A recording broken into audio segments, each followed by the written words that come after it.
Welcome everyone to Quantum Leap. I'm your host, Toyin Umesiri, joining you here from our studio in Aurora, Illinois, the second largest city in Illinois. The guest I have for you today is Mr. Graham Robertson. He's joining us all the way from Canada. Welcome, Graham. Thank you for having me. Thank you so much for being here. So, let me share a little bit about your background. Mr. Graham is an award winning marketing leader and is the author of the best selling book, Beloved Brands, the playbook for how to build a brand your consumers will love. Mr. Graham previously served as vice president of marketing at Johnson and Johnson, and he currently guides marketers from around the world on how to make smarter decisions, produce better work, and deliver stronger growth for their brands. So I'm looking forward to learning from you, and I'm super excited to, really gain some insights from your years of experience. So thank you again, Graham, for being here with us. All right. Well, thank you. Appreciate it. Awesome. So please do tell us a little bit more about how you arrived um, at this junction of your professional career in terms Sure. of branding, marketing, the work that you do today. Yeah. So I love marketing and have spent my entire career in marketing. So I spent 20 years in marketing at some of the best companies, Johnson and Johnson, Coke, General Mills, and really loved what I did for a living. And I took a leap about 12 years ago now to get into my own business Mm. in consulting and marketing training.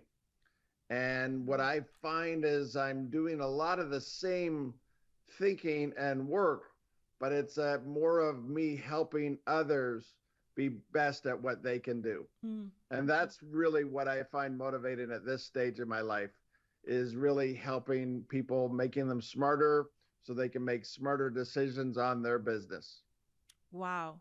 I love that. And in a way, there's similarity in the transition from corporate to entrepreneurship. I also made a transition from working at the headquarters of Walmart to become an entrepreneur. So how was that transition for you? I think for you, you came out of marketing department. So it's Yeah. quite interesting that you already knew the value and you already had a passion for bringing a message out there. But just in general, how was your transition? Scary. The safety of a salary is probably what prevents a lot of people from getting into the world of entrepreneurialism, right? Yes. And what I have found is when I talk to a lot of people who are entrepreneurs, they almost got into it, as a reluctantly Mm. or scared a little bit. I look at it that first day felt like jumping off a cliff right Wow. into a lake or something like that, hoping that I land safely. Mm. But that is what it really felt like going from a corporate salary into a business where I'm on my own. And that is also what makes it fun. And now Yes. having done 12 years of this, no 2 years have looked alike. And that makes it also exciting and interesting. Uh, but I really, part of me says I wish I did it earlier, but the other part of me says I didn't have that guts to go and do it. And Mm. that's probably what makes the difference for me is that jump, that leap of faith. And I tell a lot of people who do it that it does feel like you're jumping Mm. and it does feel a little bit scary. And that's okay. That's Wow. probably why not everybody does it. I agree. And in a way, I submit that that in of itself gives you empathy for the job you do in terms of whether you're working with maybe first time entrepreneurs or established businesses or global brands. I bet that personal experience you have had both working within an established global brand itself and then probably seeing the struggles, the challenges of entrepreneurs and business owner, you being able to bring that big business experience to them is of Yes. incredible value. Yeah, I think so. And a lot of entrepreneurs did work before. That's one of the things. I mean, not everybody's a 17-year-old who invents something in their garage, right? Mm, A lot of people who are entrepreneurs spent time working and felt that same frustration. mm, So I would say that I was an aggressive marketer when I was in the world of marketing who wanted to make things happen, mm. but always felt held back. And Wow. that's just natural that those companies have more of a softer place than on your own. And so that's what I can empathize with and really find that a lot of people are like me, that they went into the business on their own because they were frustrated with maybe some of the elements that they faced in the corporate world, but still loved the business side of things that they Mm. wanted to keep applying in their next career. Wow. That's fascinating. So, within your profession, right, marketing, branding, what have you found that in terms of the perception of people on how powerful, how important they must prioritize, marketing in their business, right? I've seen this struggle where many times people just expect that when if you build it, people will come, Yes. right? So what have you found in the field out there in terms of prioritization of marketing and this work that you do? Do people put it first or they put it last or somewhere in between? Well, somewhere in between, and it can vary. What I Mm, find, if I mention that fear yeah. of going out on your own into a business, is starting your own business, the fear sometimes creates panic Mm-hmm. and trying to get sales and trying to get some revenue and some profit into your business, Mm-hmm. that you might panic and try to do things too quickly. Mm, And I can empathize that there is a need for money coming in, but you've got to make sure that you have a good positioning to describe your brand. mm, A lot of times when I meet up with business leaders, I ask them, can you describe your brand in 7 seconds? mm. And it's shocking how few can. And that is what the big difference, so if you think about it, how is your customer going to understand who you are if you don't understand who you are? How are any employees going to understand what they should be doing if you can't describe that brand? Mm, And that is a great question that leaders should be asking themselves. How do I describe my brand in 7 seconds?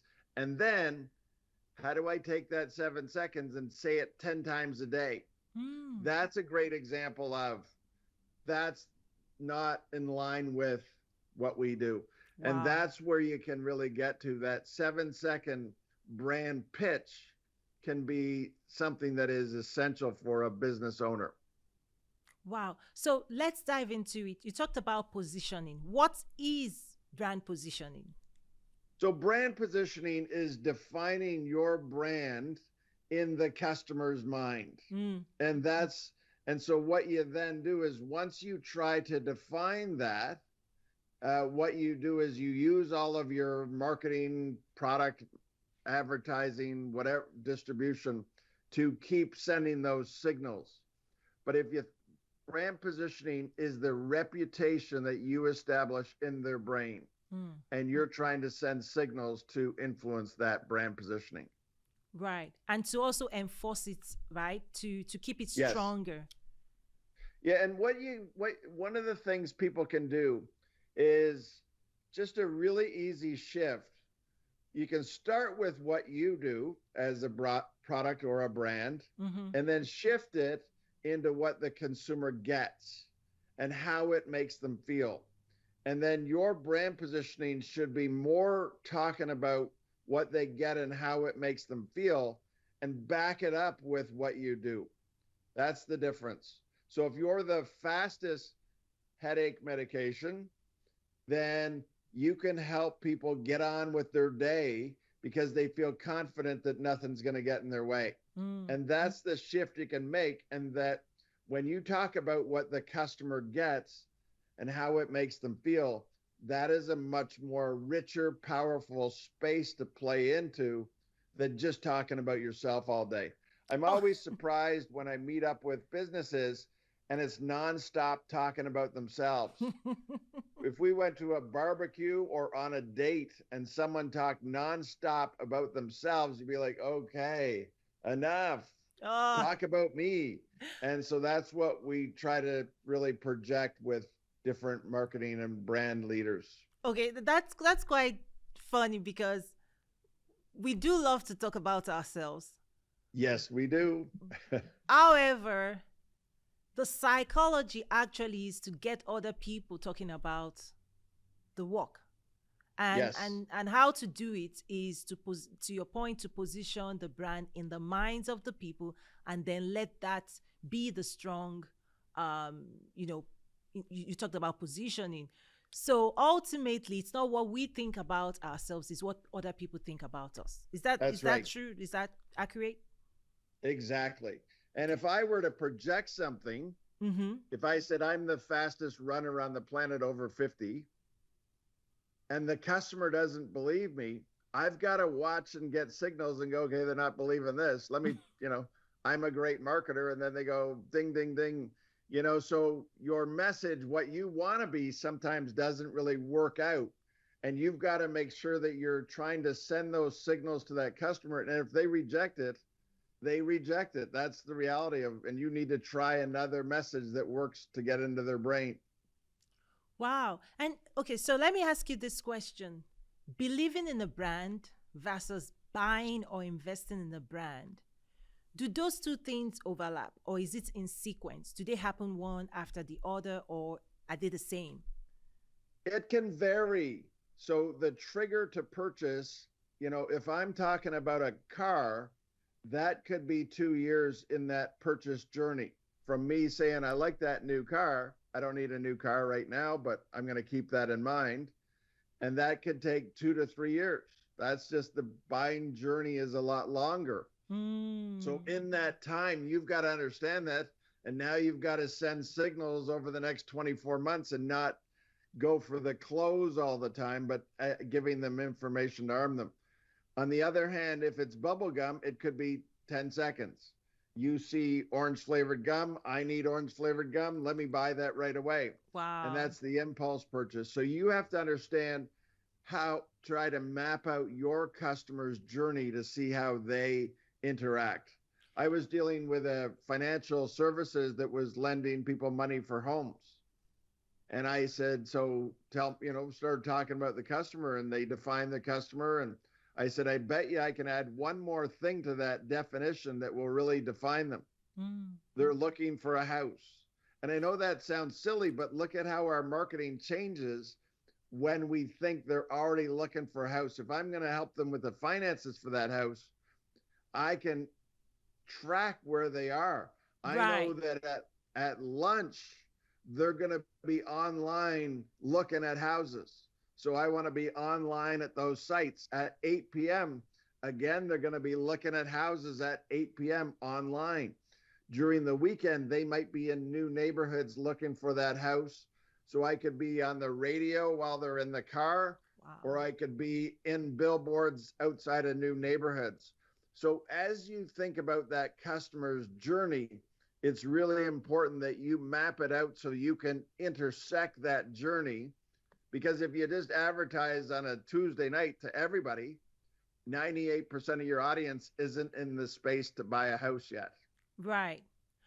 Okay, this is quite fascinating because it feels like you're almost moving into, you know, the brands we love think about lifestyle, because just listening to you talk about the customer's journey, it feels like really understanding the life that they're living, the choices they're making, the things that they desire, where they are, when, how they arrive at their decisions, touch points, digital touch points or Yep. physical touch points, and being able to meet them on their own life journey and being able to Yes. signal at those touch points. So it feels Yep. more comprehensive than just how people think about marketing. Just keep blasting Well, messages out there and hope that it sticks. yeah, I like to think about life moments, Life moments. whether they're big or small, right? So yes, there could be a life moment, a career changing moment, but there can also be a day in the week. When I was at Johnson and Johnson, I worked in the quit smoking business, Mm. and we advertised on Sunday nights because people started to think about their week ahead of them. And Mm. that's where you might make a life change on a Sunday Wow. night. Probably a lot of people have a bad night's sleep on a Wow. Sunday night, but you're thinking about the week and where you are in life and what you need to improve this week. Not on a, we wouldn't advertise on a Friday or a Saturday. To my knowledge, nobody's ever quit smoking at midnight in a bar on a Friday night. You know? So if you think about it that way, if that's the opposite of where they'll never use my brand, where does that lead me? It leads me onto a Sunday night, end of each month, New Year's Eve. All of those events could be moments when a customer is going to be more willing and open to the connection. If you're selling vacations, I learned this, that the best time to sell a vacation is when you're on vacation. Sounds strange, but your mindset is open, right? So you're on a Wow. vacation to Jamaica and you're loving it and having a great time. If you find out that, hey, you could go on vacation to somewhere else or take a cruise to the other islands that you're near, you'd be thinking, this sounds great. You're in the moment, you're open to that right then, rather than getting back to work and finding out, you've lost that customer. So one of the cruise lines that I've worked with, they do a free drink on the second last night of the cruise and gets everybody, and they try to sell you again. And The that's next what one. that moment is open. And so every brand can have different life moments when you can connect with. Wow. So, how much does psychology, human psychology, play in marketing, right? I find a ton, if you do it well. You get out of that talk about the widget and you start to talk about how the customer feels. And we see the best brands. I'm on an Apple right now, right? Apple is all about the customer and all about the simplicity and making it easier and comfortable to do more and get more with it. Mm. And that is the psychology of that product. They're not as good as their competitors on a product to product basis. What Mm. they do so well is they make you feel good about what you can do on a computer or a phone. Right. So, is this what they mean when we say we are buying emotion or we are selling emotion? I think so. I think so. Yeah, emotions are the place to find and try to. That's one of the things that you can also do, is try to own certain emotions. So I mentioned the headache medication. Mm. Control is a huge emotion, feeling in control. And if you think about the flip side, when you feel out of control, man, that's a really emotional space, right? So people want to feel in control, Mm-hmm. knowledgeable, self-confidence, self-aware, likable.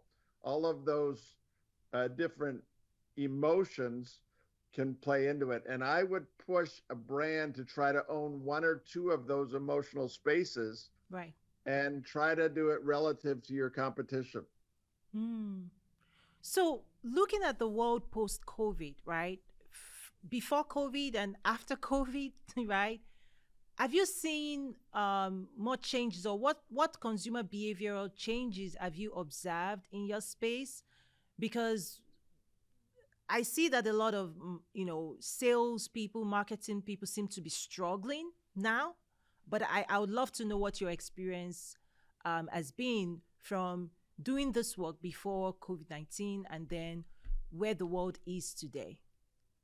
With many brands, I find we're returning back to normal. That's first of all.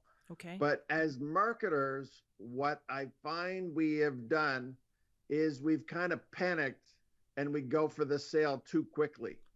Okay. So what we want to do is use some of our content marketing and to warm up that sale Okay. and get people ready to buy. And then once you can do that, that's where you can, you have to try to understand when you can go for the sale. And people are Mm. going for the sale too quickly and then pushing the customer away. You warm them up, get them involved, try to move them along their journey from becoming aware Mm-hmm. to right away, engaged and try to understand the brand. Informing them is an important part of it. If I mention that car, right, over 2 years, Mm. you need to do a lot of work to move that customer ready to buy. If you just go, hey, have you heard of my new car? Do you want to buy it? You're like, no, I don't want to buy it. That's crucial. Right. So the nurturing aspect is something we need to prioritize now. Just creating relationships, driving engagement, nurturing leads, deepening trust. If I Yes, hear you correctly, that needs to be prioritized than the everyday bombardment of buy this, buy now. Why haven't you yes, bought? Buy now, yeah. right? That type of And even with your customers that have been with you for 5 years, wow. if all I do is here buy you now, Mm. I might forget why I should buy you ever. Right. And that's what is crucial. Like, so you have to keep reinforcing that brand message, even to the people who've bought it, so that they keep buying it, because that customer is getting bombarded with messages of your competition. And if your competition is offering better messaging and all you're doing is say, buy me now, I why should I go with you when the competitor looks like they have other things to say than you do? Mm. So it's crucial to keep warm the customer up from unknown up to ready to buy. Mm-hmm. And then once you have that customer, keep them warm, and as well, I find that not only that, if you keep your customers warm, they'll be more willing to recommend you to others, which is free awareness. So if I go on Facebook and I say, who can I get to help me with my automobile? And someone will recommend somebody, and I'll be like, great. That that means a lot more than a advertisement, because it's coming from a happy customer. And keeping those current customers warm is going to be what helps them to recommend others. Yes. So let's come to your book. Yep. Um, like I've shared before with you, that I teach and I found your book to actually be quite you know, complete in the sense of the frameworks, how you wrote that book, right? And so I'm curious to go, to get into your mind of why you wrote the book the way you wrote the book, and the types of feedback you've received from your readers and those who have Yep. leveraged the frameworks you've designed. Well, not only did I never think I would be an entrepreneur, I for sure never thought I'd write a book. Um, so that's one of the things that's been something. What I try to do in the book is I write how I would do it. Mm-hmm. And what I try not to give is I don't give the answers to people. Yes, I show examples, but I Mm. give the way to do it so you can insert your business, because I hate when people tell me the answer, because every brand has a different situation Understand. that they are facing. Could be, so many, there's thousands of categories, thousands of different brand situations. It's almost unique as a fingerprint. Mm-hmm. And so what I try to do is uh, go through in the book how to actually do it, not give them random answers of most brands do this, so you should do that. I And like so that. what I look at is 5 areas of the book: the analytical side of things, the strategic thinking side, Mm-hmm. the brand positioning, the brand plan, and then the marketing execution. And then that leads you from there. It's a circle in our book that leads you into analyzing yet again. And that's what's really important, is trying to go through all 5 of those. And we go through the skills and techniques and models that can really help you with each of those 5 areas. I Yes. don't think I write in a fluffy way. No, I you think I don't. write in a very direct way, and it's probably more based, I have had friends of mine tell me that I could almost hear you yelling these instructions uh, in your voice as I read it. And that's probably how it's written. And that's probably my business side of things, and probably why I'm never going to write a murder mystery book. That it is a purely business book on how to run your brand, really, essentially. Mm-hmm. Right. So I think most people, one of the things that surprises me is people will tell me the most common thing I hear is I reach for your book once a week to Wow. look something up. And that's really great to hear. But and I've got people who first read it 5 years ago when it came out and still reach for it all the time. And that's great to hear. And they Yes. might want to go through a part of it. So read it once and then come back to it Oh, yes. Yes. over and over. Mine is on my desk. Oh, good. So, yes, mine is on my desk because it's not it's not um it's not nonfiction. It's not a book that you just read and digest immediately. There's so much great stuff in there that it actually gets you thinking and solving, right? Is Well, that good. That's the to intention. yes, because today people now use this language of content and content, but here's the deal. I say education is packaged knowledge. Content can be entertaining. You might wake up tomorrow and not remember anything. Content might just be to keep you awake for a moment or to keep you entertained. But when it comes to business, right, business education, you have to think and you have to solve. And Yes. what I see today, just my own observation and caution to people who consume content without processing or thinking deeper or doing the work or letting that content go through them and they digesting and Yes. extracting the most value from it is that that content is pretty much useless if you don't digest it. And the heart of Yes. digesting knowledge is you have to think, you have to practice, right? You have to do the work, right? And you have to solve. The more you can use the frameworks to solve your own problems, that's where the gold is, Yeah. right? That's where the real transformation happens. And I say that you can tell that I'm very passionate about this as an educator, is that many people stay at the surface of information and they don't dig deeper into meaning, into transformation as well. And so that's a problem I'm seeing That's today true.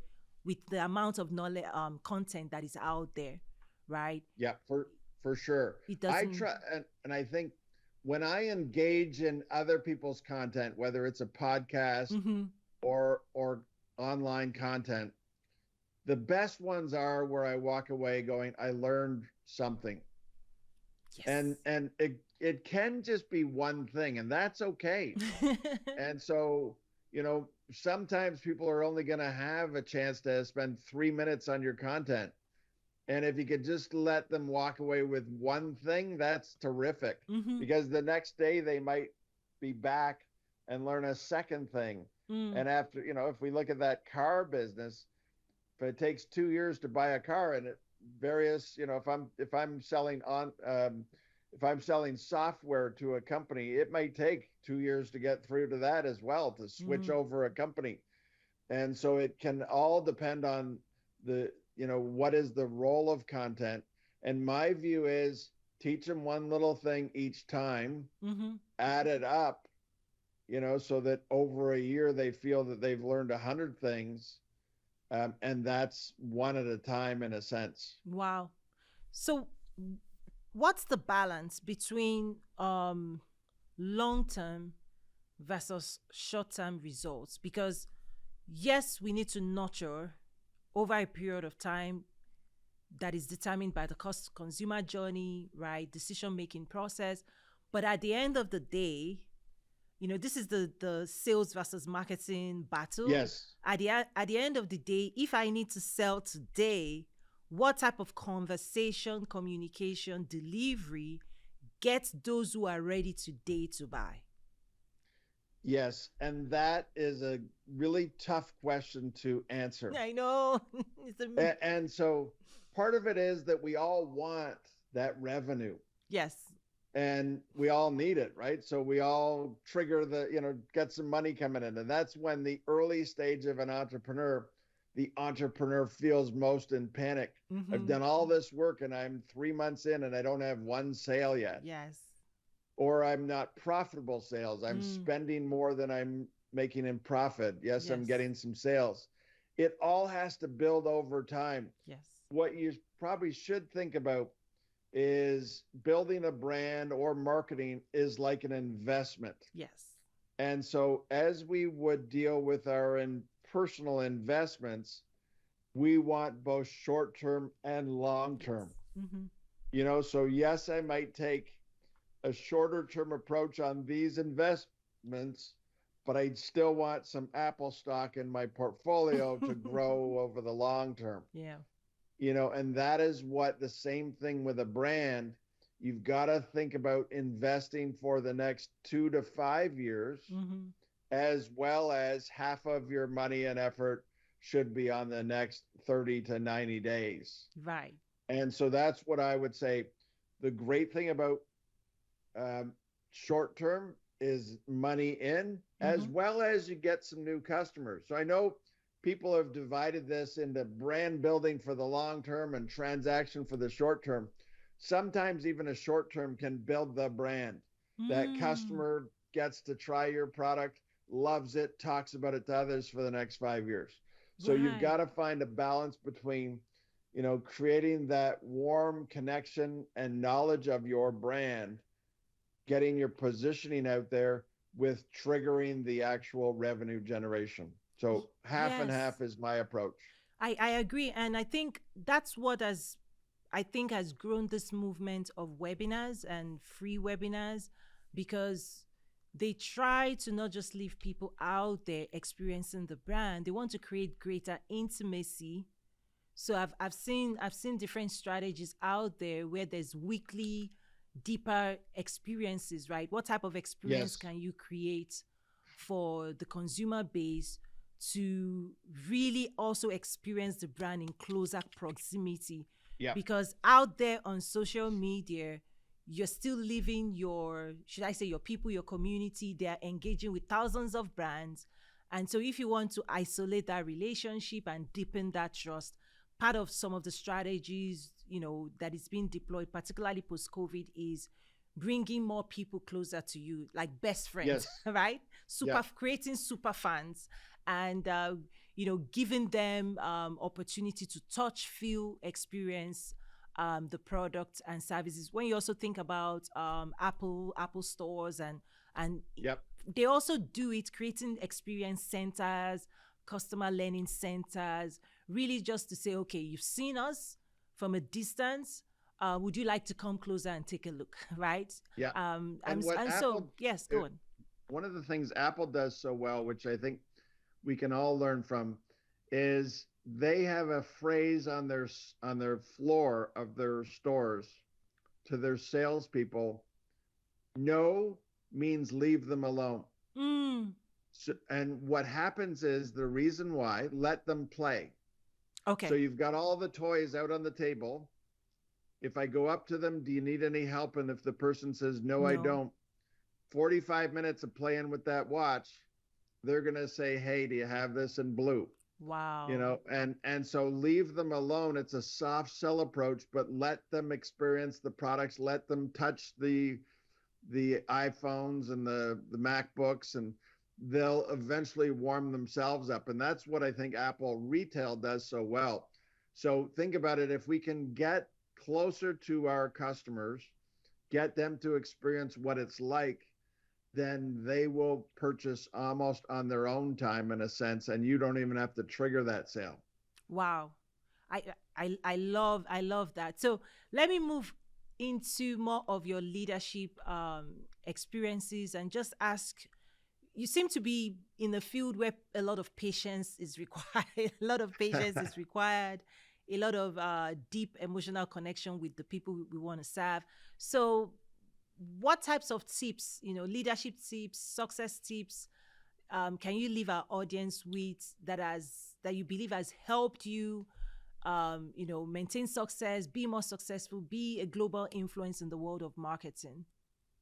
Well, my age has taught me patience. Oh. That's first of all. I was not patient when I was younger and in the corporate world. I Mm. was not patient at all. And Mm. so I'm really working on that still. Oh. What I recommend to many leaders is this idea of changing your brain speeds for the right situation. So Okay. I like to think of our brains like a race car driver. Okay.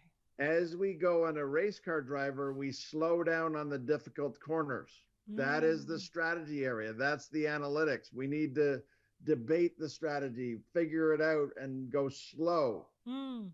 If we go too fast into the corners or on the strategy, we crash our car. Mm. Yet on the straightaway, we need to go as fast as possible. And that's the execution side of things.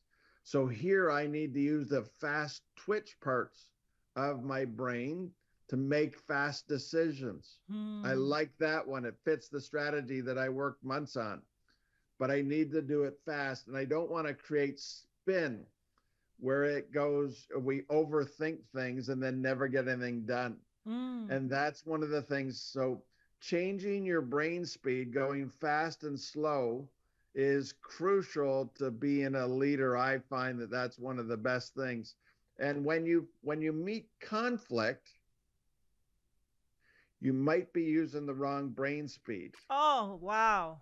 And so it's something to keep an eye on. Maybe I'm going too fast here, and maybe I have to slow down so the person I can see is not understanding or believing what I'm saying, and I'm trying to run them over too quickly. Mm. And so that's catch yourself on the right brain speed at the right time, fast and slow. And that is probably part of what will make you a better leader as you can get to the point of changing the brain speeds. And I worked with one gentleman that who I worked with in the Johnson and Johnson world, who was exceptional at changing this brain speed idea, and it just worked phenomenally for him because he would go slow on the strategy, and we'd have lots of questions, lots of debate, lots of discussion. But then when it came time to the execution side of things, he could make those fast decisions. So that's what I would say: brain speed, Brain fast speed. and slow, That is fast and so slow. fascinating. And it does take a lot of emotional intelligence, right? For us to um be aware of what's going on within us, and That's right. and how we interact and react to reality. Yes. And marketing is, no matter how small of a company you have, it's all done through other people. And so as we get that emotional intelligence, that's where our best work is going to be. So everyone who works on your brand, whether they're on your own team or a partner team, you want to get the best out of them Mm. onto your brand, because they might be working on a different brand this afternoon or tomorrow, and they could give their best on that. And so try to get the best work of each of your partners onto your business is going to make your brand even better. Wow, that's quite fascinating, because even beyond just your team, I personally see the interaction with the end consumer as part of that extension of communication, right? And one thing that I Yes. believe in, and I say, is that, it's really a core belief that I have, that I cannot think for you. My job is to give you something to think about, Yep. right? Putting the responsibility of the decision making process on the listener, on the viewer, on our readership, those who read our books, those who access the work that we put out there, our body of work, is that I do not take the responsibility to try and think for them, right? Yep. But my job is to present um, something of incredible use. So, usefulness, right? Value is tied to usefulness, Yes. that they can then consider within the context of their reality to be valuable, to be useful, Yes. to helping them achieve what they want to achieve. And so in my own mind, I try to separate those two responsibilities. And I always say passion sells, desire has to buy. Because Nice. what I love happens that. is we could get wrapped up in the world of our consumers so much that we're thinking for them and we forget why we're on this journey, right? So Yes. that's my own way of saying I'm passionate. I'm extremely passionate to support, serve those who care deeply about their future, who want to invest in their future. I am extremely passionate, but I also understand boundaries of I cannot be passionate for your future and you are not That's right. passionate for your future, right? I love that. So your passion meets their desire. And that's Exactly. where it's They going to have come to together. come That's into the perfect. transaction with desire. Yes, I love that.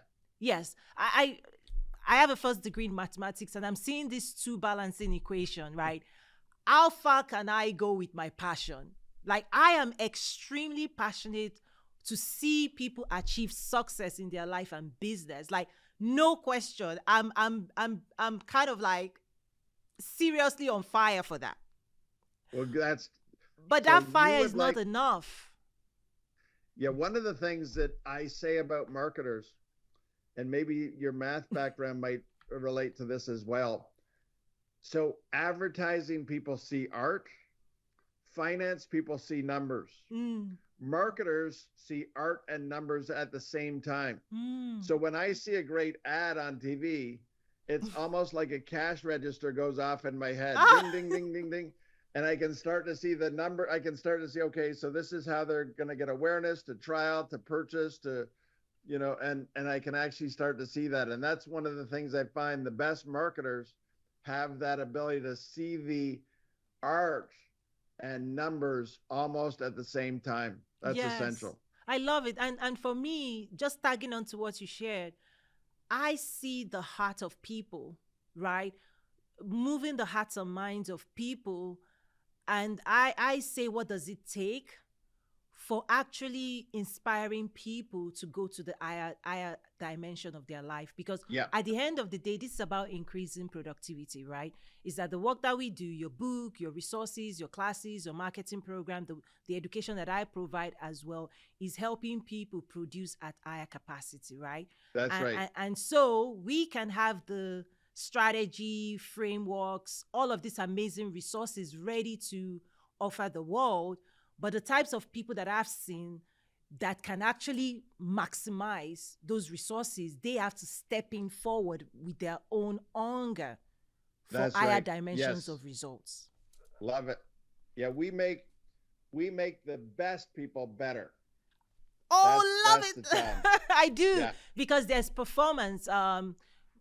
If people don't want to achieve the best in life, you cannot make them, because it does take a fire burning in them, and their Yes, own exactly. energy has to be invested in that future. So that's where I draw the line, is making sure that people also demonstrate some form of passion, some form of resiliency, because nobody gets to do the work if they don't desire the outcomes of the work, because Yeah.